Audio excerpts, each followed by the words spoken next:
July 1969. Apollo 11 is go for launch. T-minus 25 seconds and counting. We are go. GPS go. Guidance release 15. After a decade of work, NASA is less than 4 days from putting a man on the moon. 9. Ignition sequence start.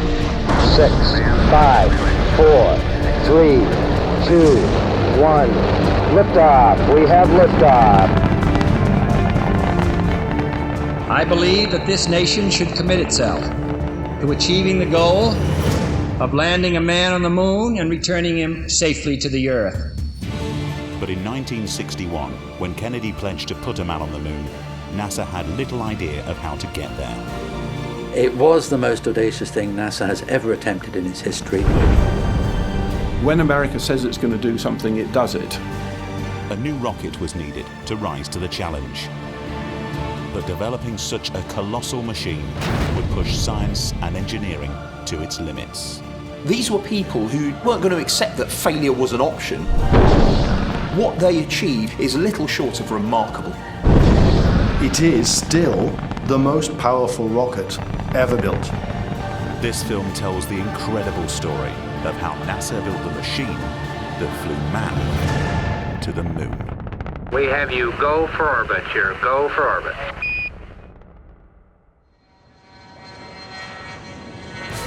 November 1961.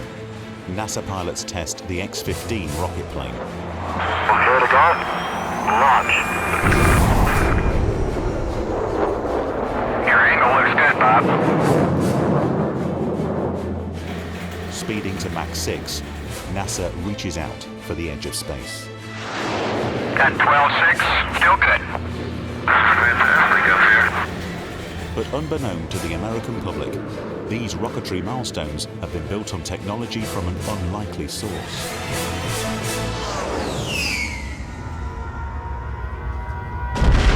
(1940). World War II rages as London burns under relentless aerial bombardment. But deep within Nazi Germany, Hitler's plans for a new long-range superweapon are being hatched. The V-2 rocket is the world's first ballistic missile and will leave Britain defenseless. But the V-2 has come at great cost to the Nazi war effort.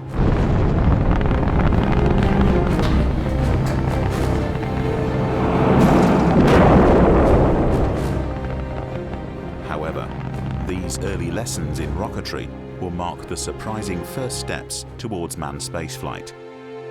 And the mastermind behind the V-2 rocket, scientist Wernher von Braun, will later become an unlikely giant of the American space program. At the end of the war, US agents capture over 100 German scientists, including von Braun, and recruit them to develop weapons for the US Army. The story of von Braun's arrival in the States dates back much further than that. It was very clear that the Allies were winning the war.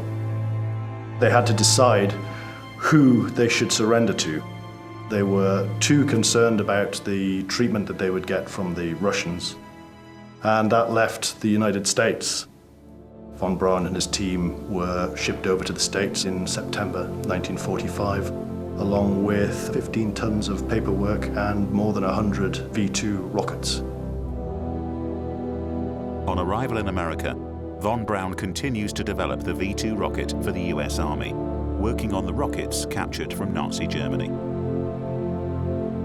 Von Braun and his team were clearly interested in pushing the technology forwards, improving the performance of the V-2, refining some of the systems that controlled the flight.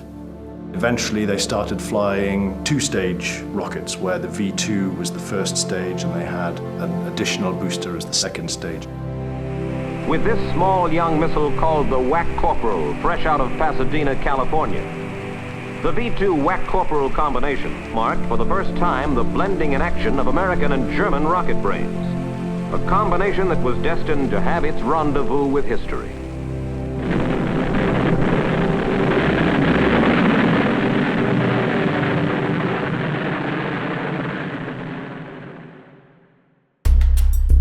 As the Cold War gathers momentum, both superpowers realize the conflict will be won or lost on the power of technology.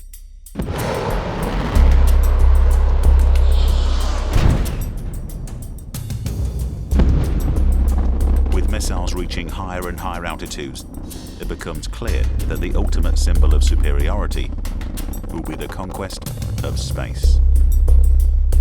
The space race was essentially an arms race, but rather than using weapons of war, it was about the development of space technology. This battle between two competing superpowers, communism, capitalism, the United States and the Soviet Union. And what better stage could there be for you to convince the rest of the world that your system was superior than the stage of space exploration? Supremacy in space was vital.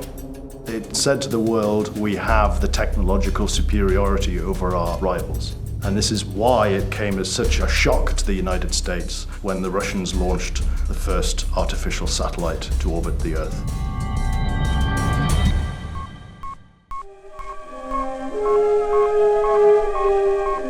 All the people on this fast-shrinking planet heard about it. Many of them watched it. All of them read about it.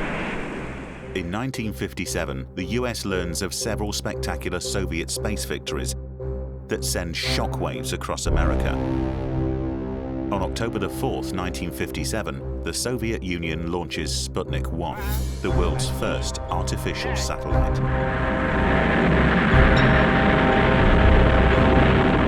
Sputnik really put the United States into crisis. It was a global event. The Americans were absolutely shocked that a dictatorship suddenly beats them to the first hurdle, which was to put the first object into orbit around the Earth. Every day it was orbiting the Earth 16 times, and every day it was passing over American territory. There was nothing they could do about it, and that's why it had such a powerful effect on their psyche. On November 3rd, 1957, the Earth's second artificial satellite went into orbit. 1 month later, America suffers further humiliation as Sputnik 2 carries life into orbit. A dog named Laika. This hasn't got a primitive radio transmitter inside. This has got a living, complex organism on board, Laika the dog. It was a massive leap in the eyes of the public and technologically as well.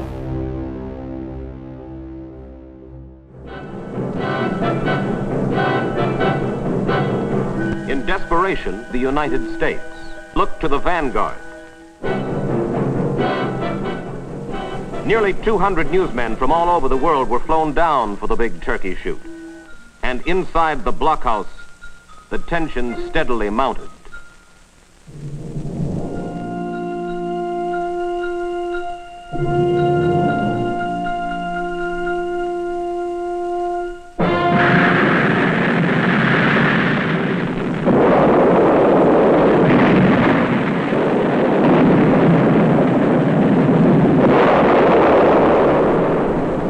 America's prestige had never been lower than at this moment, December 6, 1957. It's a terrible feeling when things don't go right, and it's also a terrible feeling when things don't go right for your colleagues. You feel dreadfully for other engineers. As people were basking in the awe over Sputnik, this was called flopnik, because of course it got nowhere. It was at that point the American Army, with Wernher von Braun, were unleashed to launch a satellite within 60 days. And von Braun and his Army team launched the first American satellite on the 31st of January, 1958. Pressurized missile power. Ignition. Mainstay. Lift off.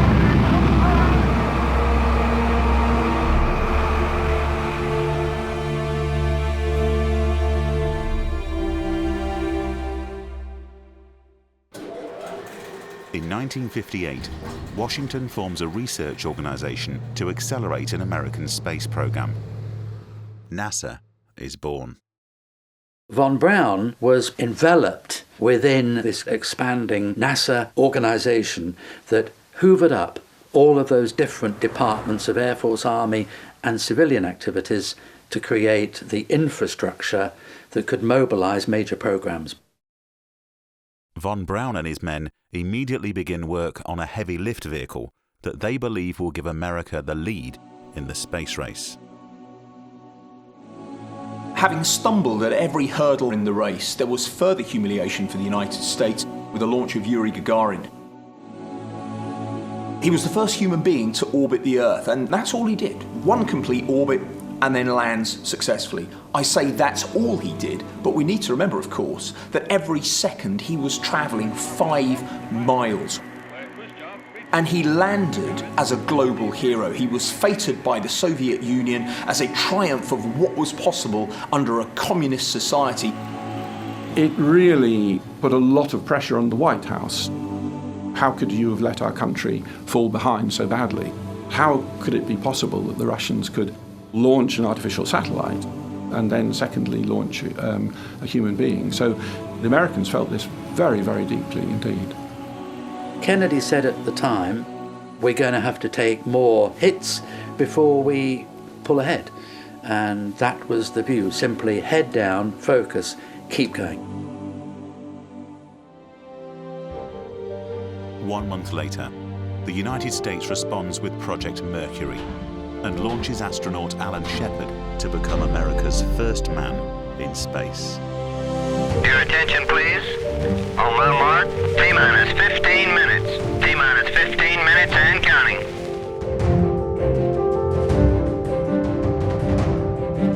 Status check, pressurization. Box taking, you are go. Order systems, go. Range operations.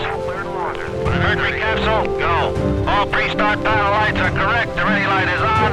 Eject Mercury umbilical. Oil evacuate. Mercury umbilical clear. Lights on. All recorders too fast. T-minus 8 seconds and counting. Engine start. Bolton liftoff. All right, liftoff and the clock has started. This is Freedom 7, reading you loud and clear. Control is smooth. What a beautiful view.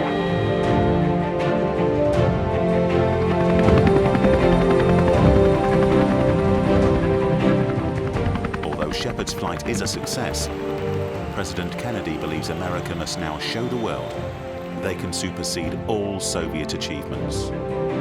President Kennedy begins a tour of 4 space installations at Huntsville, Alabama, where he is greeted by Dr. Wernher von Braun, space pioneer and director of this research and development center. I believe that this nation should commit itself to achieving the goal, before this decade is out, of landing a man on the moon and returning him safely to the Earth. No single space project in this period will be more impressive to mankind or more important for the long-range exploration of space, and none will be so difficult or expensive to accomplish. Godspeed, John Glenn. Roger, 0G, and I feel fine. Oh, that view is tremendous. Kennedy's pledge will inspire the American people, calm hysteria, and unite an army of engineers to take up his challenge.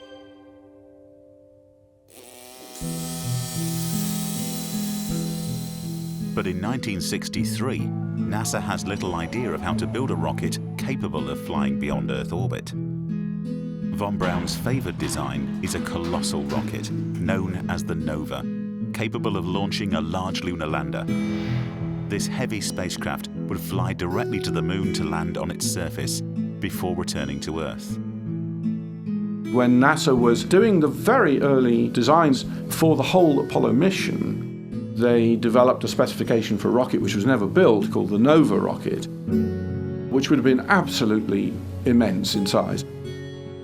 The whole front end of which would have been a spacecraft weighing about 45 or 50 tons. This would have been such a colossal spacecraft with such weight that people did not know even if the surface of the moon was sufficient to support the weight of such a colossal stage. The Nova design is eventually abandoned due to cost and complexity. NASA commit to an alternate design, a smaller launch vehicle comprised of 3 main stages. Consisting of fuel tanks and engines, each individual stage will burn at a specific time during launch. This stage design allows the heavy fuel tanks and engines to be discarded once used up, reducing the weight of the rocket as it climbs higher. This rocket will become an iconic symbol of the Apollo program, the mighty Saturn V. The Saturn V will send a small Apollo spacecraft to the Moon. Unlike Nova, the Apollo spacecraft will be made of 2 modules, with only a lightweight lander descending to the Moon's surface. This lander can then rendezvous with the main spacecraft and return to Earth.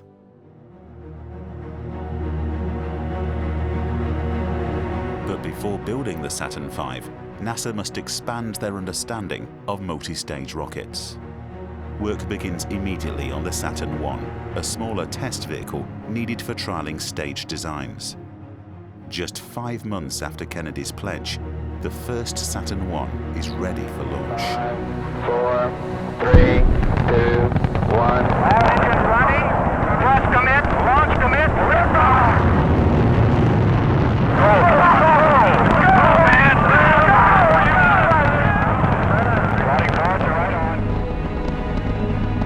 Go. Over the next 4 years, NASA successfully launches a total of 10 Saturn I rockets, helping perfect the liquid fuel dynamics and multi-stage designs needed for the larger Saturn V.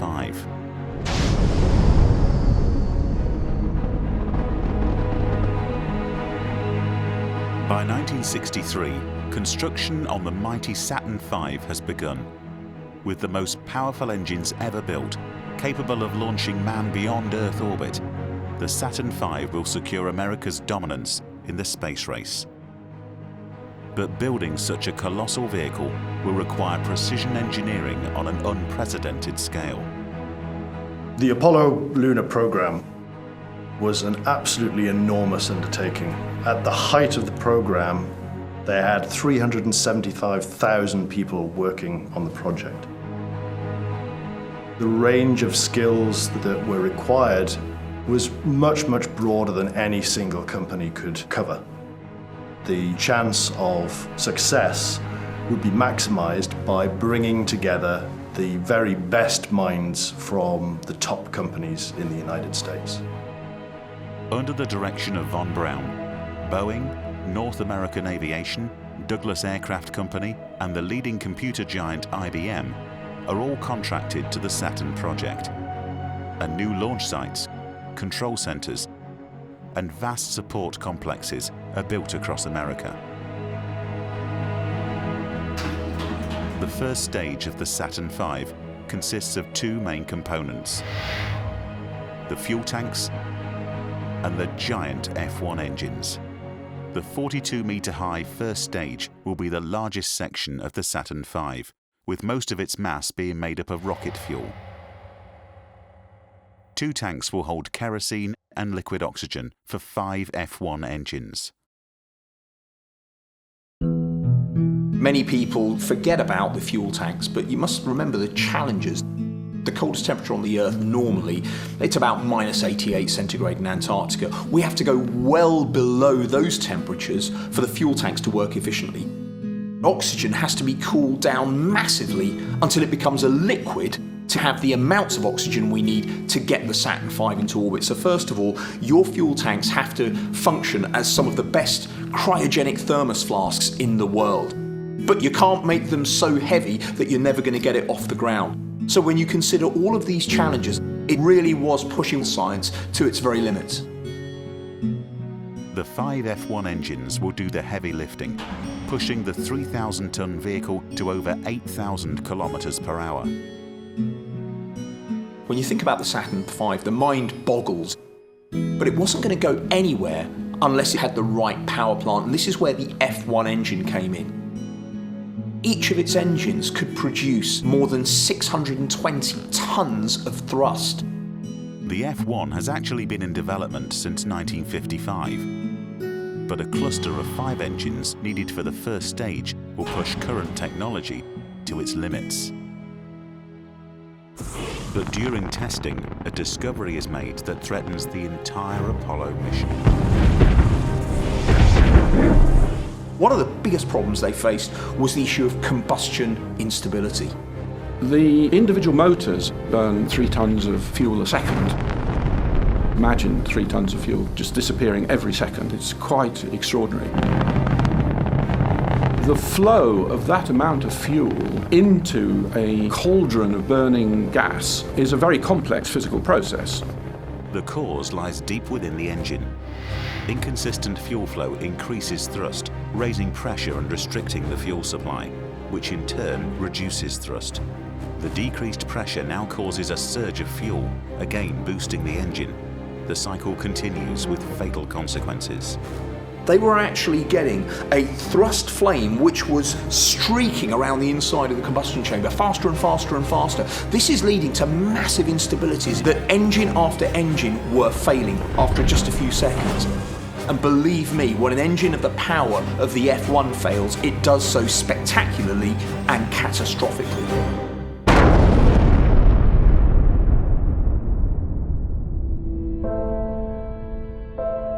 Thousands of engineers work tirelessly to solve the problem, eventually discovering that installing baffles to balance the fuel flow leads to a smoother, more stable burn.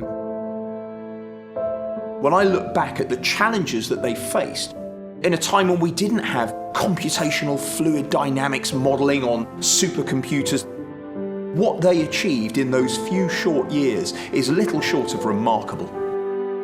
These were people who weren't going to accept that failure was an option. They knew the time pressure, they felt there was a national goal, they were putting their hearts and souls into it, so when they encountered difficulties, and when we look at the F1 testing regime, boy were there difficulties. They didn't give up, they just learnt from the lessons and they moved on. With the F1 stable, the first 5-engine cluster on a fully developed first stage is test-fired.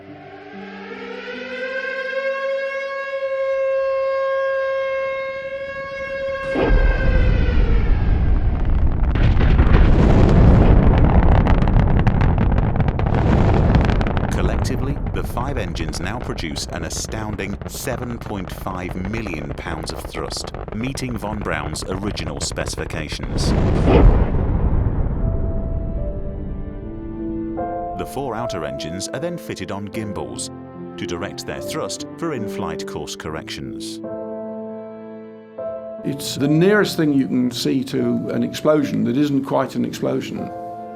It's quite stupendous to see something that is so nearly out of control and yet being controlled so precisely. It's that balance that makes you respect the people who can design and build equipment like that. Although the F1 engines will only burn for 2.5 minutes, they are a feat of engineering, and to this day remain the most powerful single-chamber liquid-fueled rocket engines ever built.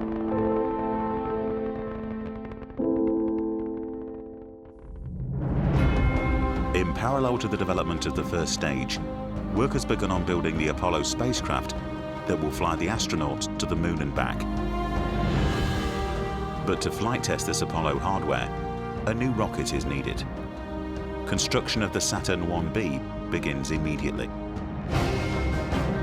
With a new, more powerful second stage, this vehicle will launch a manned Apollo spacecraft into orbit for flight testing.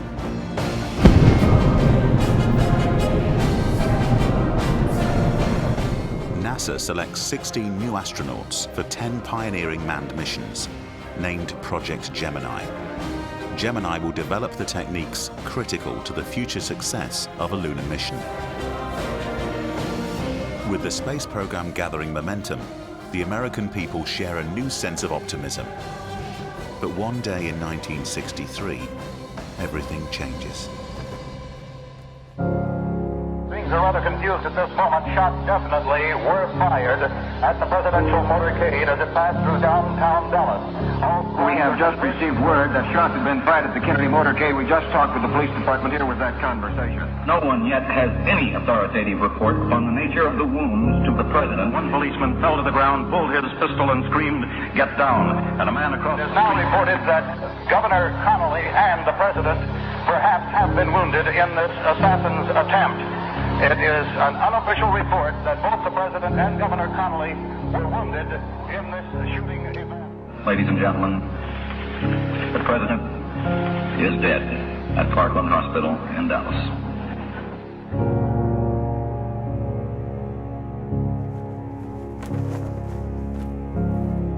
There at the time, you could feel it. A terrible sense of loss. It enshrined in the memory of all those who were there at the time in the United States the fact that what Kennedy had begun was to ignite a dream that a post-war world and that a young and far-sighted leadership could begin the process of transforming a world endangered by the threat of nuclear war, that essentially the American people could themselves be mobilized to make the world a better place. But instead of creating a demoralization, it brought a response of an absolute, resolute determination that come what may, they would get Americans on the moon by the end of the decade.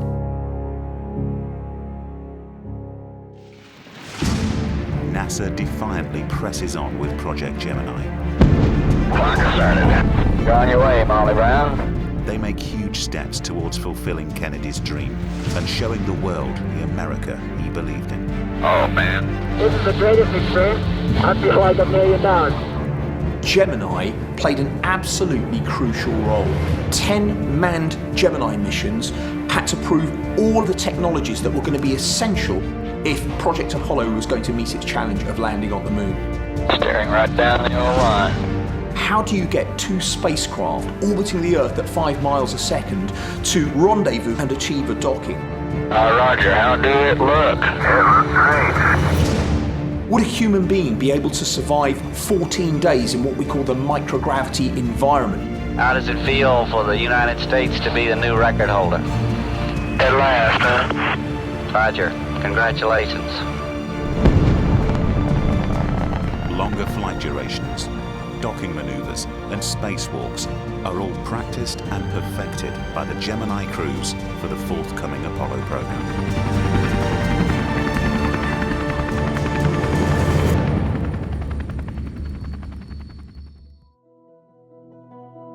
Construction of the Saturn V's third stage is well underway at the Douglas Aircraft Company. Stage 3 has 2 main roles, requiring its single J2 engine to fire twice. The engine will first boost the spacecraft into Earth orbit, and later reignite, setting the ship on course for the moon. But during J2 testing, engineers encounter another serious engine problem. The entire assembly exploded, destroying the motor and damaging the test stand very severely. The spherical tanks designed to pressurize the fuel system had ruptured, so a weld had failed, and the shrapnel created an enormous explosion that destroyed the motor and also seriously damaged the test stand. In subsequent investigations, it was found that the weld for that sphere was out of specification, and in combination with multiple tests of overpressuring the sphere, the assembly had weakened and led to that failure. Welding the fuel tanks of the Saturn V has proved to be a major challenge. Sophisticated modifications are made to equipment in order to produce the flawless welds needed to withstand the extreme in-flight stresses. All welds are inspected and subject to a new policy of over-testing to destruction.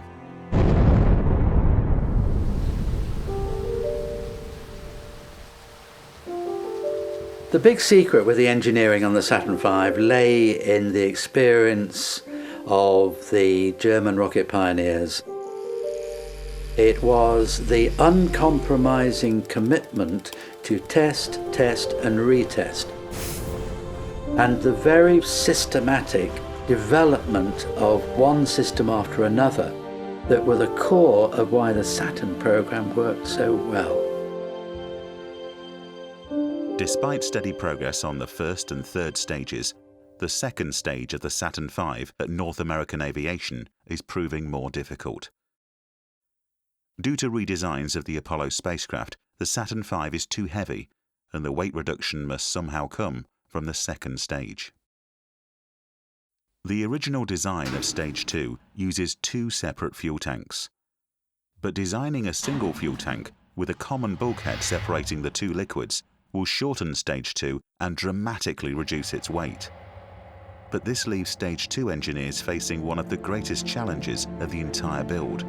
2 intensely cold, highly flammable liquids will now be separated by only a thin layer of insulation. This common bulkhead was one of the really challenging, potentially show-stopping problems. A difference of nearly 130 degrees across those 2 cryogenic fluids. Hydrogen at minus 423, oxygen just the other side of this very thin wall, minus 297. You couldn't have heat leak between the 2. And the technology was stretched to the very limit in terms of the materials that were required for this common bulkhead. And all this was happening in parallel as these various stages were being developed. By May 1965, the shorter and lighter second stage is near completion. And in parallel, the instrument unit is also under construction. This circular section of the vehicle, 22 feet in diameter, will sit above the third stage. Manufactured by IBM, this collar holds all of Saturn V's flight guidance, detection systems, and flight control gyros. During motor burn, you've got to control the flow of fuel into the combustion chambers. You've got to control the direction in which the thrust is pointing. The engines are designed to move to steer the vehicle. Those engines have to keep moving just to keep it on track. So you needed the control computers that took signals from the various sensors, telling it how to gimbal the motors so that the thrust was pointing in the direction that was necessary. Of course, you've got to think back to the 1960s and what computers were like then. Probably your electric watch has got more computing capacity than this had. But as with many aspects of the Apollo program, the small steps to advance technology, to apply them in new areas, are all part of the story that leads up to, laptops and computers in our car and things like that. It accidentally threw off all of these benefits which society now feeds on. Meanwhile, the Lockheed Propulsion Company has designed and built the launch escape system. The Saturn V vehicle stood 110 meters. The final 10 meters, attached to the top of the command module that the astronauts actually sat in, was the launch escape tower. The launch escape tower was essentially to take the astronauts to a safe place in the event of a vehicle failure.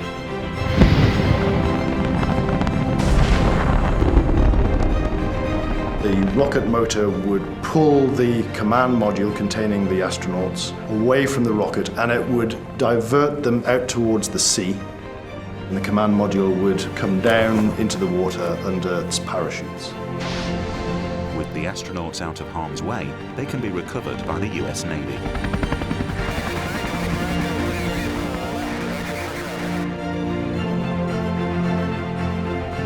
Throughout 1966, success follows success, and it seems nothing can stop the Apollo program. But in January 1967, disaster strikes.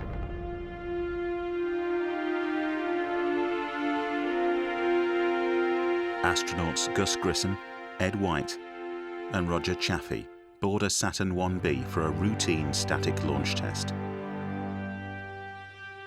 Once locked inside the capsule, a fire breaks out.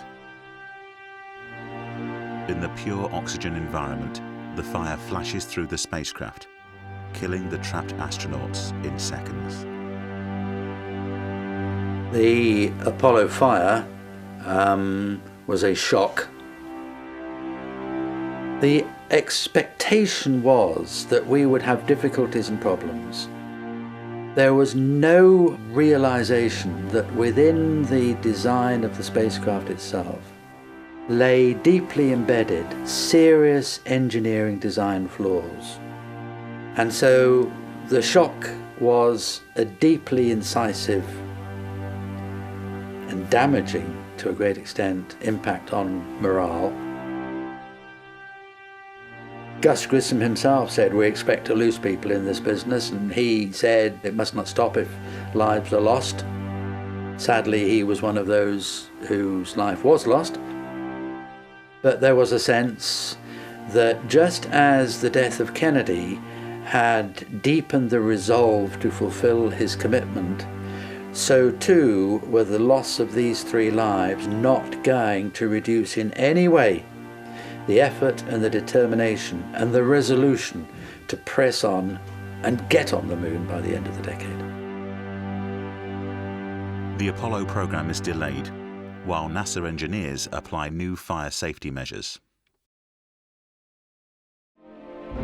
But with the end of the decade looming, NASA bypasses its reliable incremental testing strategy and proceeds with a high-risk, all-up flight test.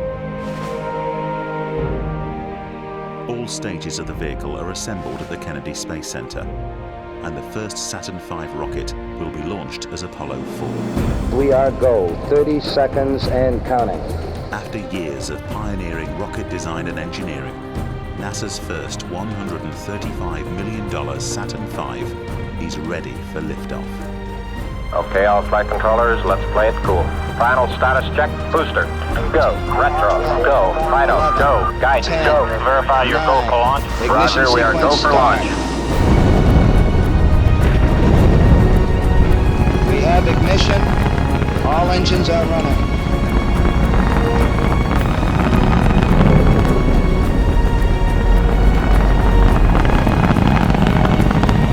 We have liftoff. We have liftoff at 7 a.m. Eastern Standard Time. It was the most remarkable scene. It was the most impressive sight. The weight of a warship lifting vertically into the air. It was just breathtaking. Apollo 4 brings the dream of landing a man on the moon a huge step closer. But before astronauts can pilot the mighty Saturn V, further testing must take place. NASA launches Apollo 6, their second unmanned Saturn V, in April 1968. 5, 4, 3, 2, 1, 0. We have commit. We have liftoff. Liftoff at 7 a.m. Eastern Standard Time. 5 seconds into the flight, we're looking good. Pitch and roll program started. Our vehicle going now to an azimuth heading of 72 degrees. All 5 F1 engines firing, looking good. Given a green light at this time from range safety. NASA expects another perfect flight, but shortly after launch, the Saturn V starts shaking violently. If these vibrations continue, the vehicle will break itself apart. The vibration is known as pogo. NASA engineers have encountered pogo before, but never on this scale. Pogo is essentially a vibration that occurs along the rocket. It's created by the motion of the rocket changing the way that fuel flows along the fuel lines, which then varies the thrust. And it can become so violent that it actually destroys the vehicle. As the first stage burn ends, the vibrations subside. But the damage caused is about to become clear. 4 minutes into the second stage burn, 2 of the J2 engines lose power and shut down. We have a report of a loss of engines 2 and 3. With 2 engines out, NASA prepares for a mission abort. But the remaining engines gimbal to correct the trajectory, and the rocket just reaches orbit. After this precarious flight, NASA investigates the pogo problem. Engineers discover the pogo vibrations ruptured a fuel line, causing the engines to fail. Apollo 6 flight data also reveals that astronauts would not have survived the violent vibrations had they been on board. NASA must stop Pogo. At one point in time, NASA had about 1,000 engineers working on the Pogo problem. NASA decided that the Pogo suppression systems that had been developed but hadn't been fitted because of the complexity and the cost and delays that they would have caused should then be fitted to all subsequent Saturn Vs. Although engineers fit suppression measures to the first stage F1 engines, it will be several manned missions before they address the severe pogo of the second stage J2s. In October 1968, astronauts Isley, Schirra and Cunningham fly aboard a Saturn V on Apollo 7, the first manned mission of the program. Thrust is okay. And on the old button. Roll. Roger, roll. We have you go for orbit here. Go for orbit. They give the Apollo spacecraft a comprehensive system checkout in orbit. Roger. Good morning to everyone in television land. 3, 2, 1, mark. Houston is go for the burn. We're burning. The rates are good. It's a good burn. We go. Beautiful job. All hardware works perfectly, and the stage is set for further exploration. December 1968. NASA chases Kennedy's deadline with Apollo 8. Apollo 8 will be both the first manned flight of the Saturn V and the first time man will attempt to fly beyond Earth orbit to the moon. It was the most audacious thing NASA has ever attempted in its history. The challenge was not just to go to the moon, but to get back again. Apollo 8 was arguably the boldest decision that NASA has ever made in the history of human spaceflight. After years of design, development and testing, the Saturn V is handed over to the crew of Apollo 8. Astronauts Anders, Lovell and Borman. Our status board indicates that all aspects are ready, spacecraft ready, as we come up on the 60-second mark on a flight to the moon. T-minus 15, 14, 13, 12, 11, 10, 9. We have ignition sequence start. The engines are on. 4, 3, 2, 1. We have commit. We have liftoff. Clock starts, right? Magic clock. Power pod! Copy tower. Houston copies. Any big rocket launch is an assault on all your senses. It rattles the fillings in your teeth. I mean, it literally shakes you internally. The knowledge of where the vehicle was going and the hopes that were contained not just within the 3 people on board and not just within the thousands of people who worked on the program, but within the spirit of humanity that Project Apollo represented. Apollo 8 Houston, trajectory and guidance look good, over.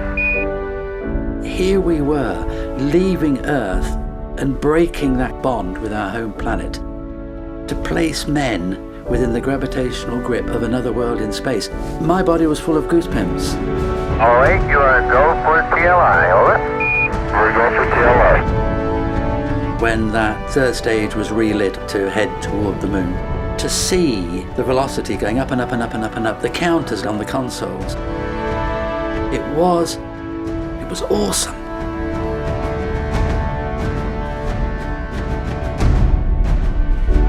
I think the Apollo 8 crew saw our home planet from a perspective that people have dreamt about for thousands of years.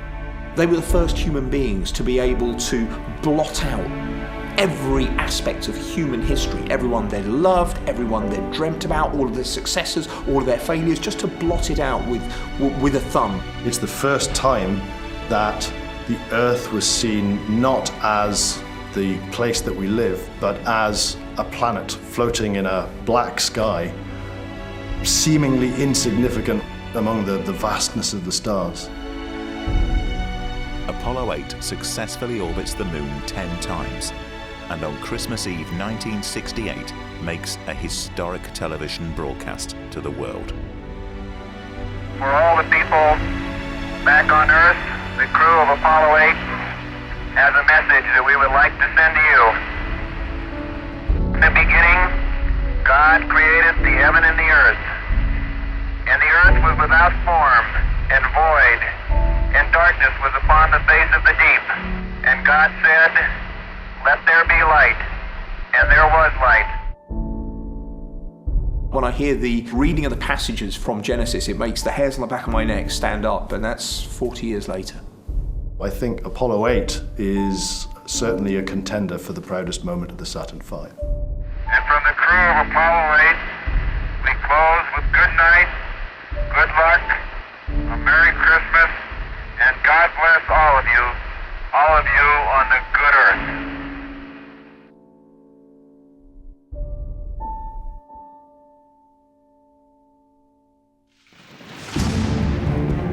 Now with a fully functioning Saturn V, NASA accelerates towards a moon landing. In March 1969, Apollo 9 orbits the Earth for 10 days, conducting the first manned flight test of the lunar module. 3, 2, 1, red fire. Mission confirmed. 2 months later, Apollo 10 returns to the moon to practice landing procedures, flying the lunar module just 8 miles above the surface. We is down among us, Charlie. Roger, I hear you weaving your way up the freeway. It might sound corny, but the view is really out of this world. With all testing complete, the stage is now set to attempt a lunar landing. July 16, 1969, Apollo 11 astronauts Armstrong, Aldrin, and Collins board their Saturn V. We are go. 20 seconds. Let's go. TBM. TBM, go. 11, 10, 9. We have ignition sequence start. 6, 5, 4, 3, 2, 1. All engine running.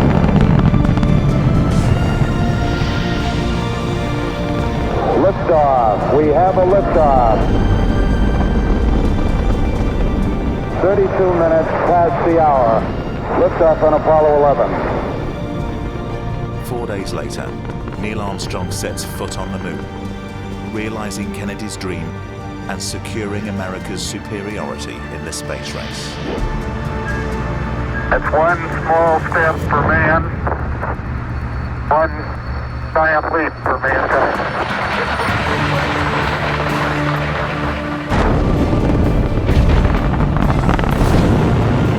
For the next 6 missions, the Saturn V maintains its 100% record. Between 1968 and 1972, 24 men fly to the moon and 12 walk upon its surface. It's got to be the most proud moment of my life, I guarantee you. As NASA grows in confidence, crews land in mountainous and valley terrain and explore vast areas of the moon in surface missions lasting up to 3 days. Boy, Houston, the beauty of this place is absolutely incredible. But on December 7th, 1972, man leaves the moon for the last time. What a ride. Apollo 17 closes a remarkable chapter in the history of spaceflight. In 1973, the final flight of the Saturn V launches America's first space station, and the service of this remarkable vehicle comes to a distinguished end.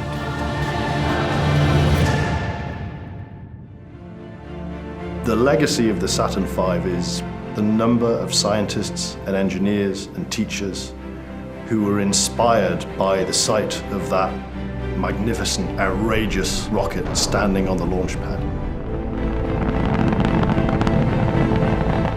I'm one of that generation that are referred to as the children of Apollo.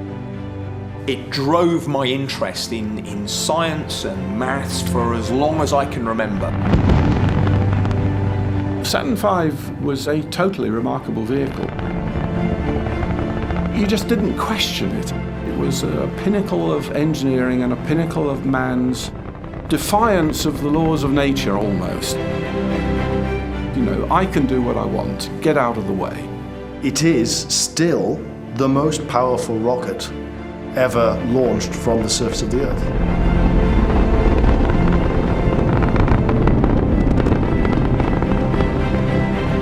Its whole purpose, the whole embodiment of what it represented, was to go in search of answers to questions that have been asked since the beginning of time. What we are, what is out there, What is that moon? What is it like to walk upon it? The Saturn V showed us that we could do it. It's about time we did it again.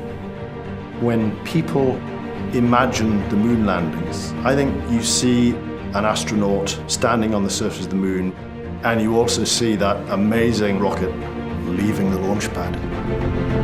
This generation does not intend to founder in the backwash of the coming age of space. We mean to be a part of it. We mean to lead it. And I can feel the hairs on the back of my neck stand up. All engines running. Launch commit. Launch commit. Liftoff. We have liftoff. We have liftoff at 7 a.m. Eastern Standard Time. The tower has been cleared. But really, beyond all that, it stimulated dedicated workmen to shed tears when they saw that thing rise. The fulfillment and the culmination of their dreams carried forward into the cosmos by such an extraordinary vehicle. We'd like to give a special thanks to all those Americans who built those spacecraft, who did the construction, design, the test, and put their heart and all their abilities into those crafts. To those people, tonight we give a special thank you. God bless you. Good night from Apollo 11. The Saturn V remains the most powerful vehicle ever built and will always be considered one of mankind's greatest technological achievements.